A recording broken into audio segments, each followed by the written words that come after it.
పై భారీ కుట్ర TSPSC leak divert కోసమే అంటే నిజమే అని చెప్పేసి తెలుస్తూ ఉంది. ఎందుకంటే మనం మొన్నటి దాదాపు ఒక 4-5 రోజుల నుంచి తీన్మార్ మల్లన్న పైన కావచ్చు, లేదంటే వారి క్యూన్యూస్ ఆఫీస్ పైన ఏ విధంగా దాడి జరుగుతూ ఉందో మనందరం కూడా గమనిస్తూ ఉన్నాం. అంటే టీఆర్ఎస్ కార్యకర్తలు, ఏదైతే బీఆర్ఎస్ కార్యకర్తలు కావచ్చు, లేదంటే కేటీఆర్ అనుచరులు ఎవరైతే ఉన్నారో క్యూన్యూస్ ఆఫీస్ పైన దాడి ఏ విధంగా జరిగిందో మనం చూసినాం.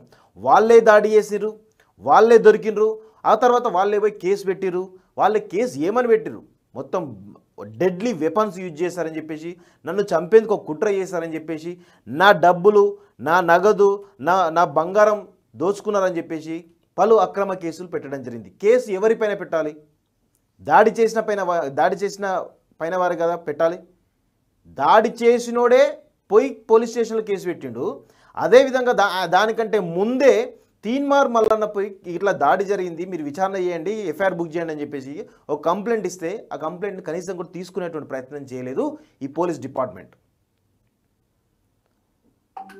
అదేవిధంగా మొన్న సాయంత్రం చూసినాం, దాదాపు 8:30-9 గంటల ప్రాంతంలో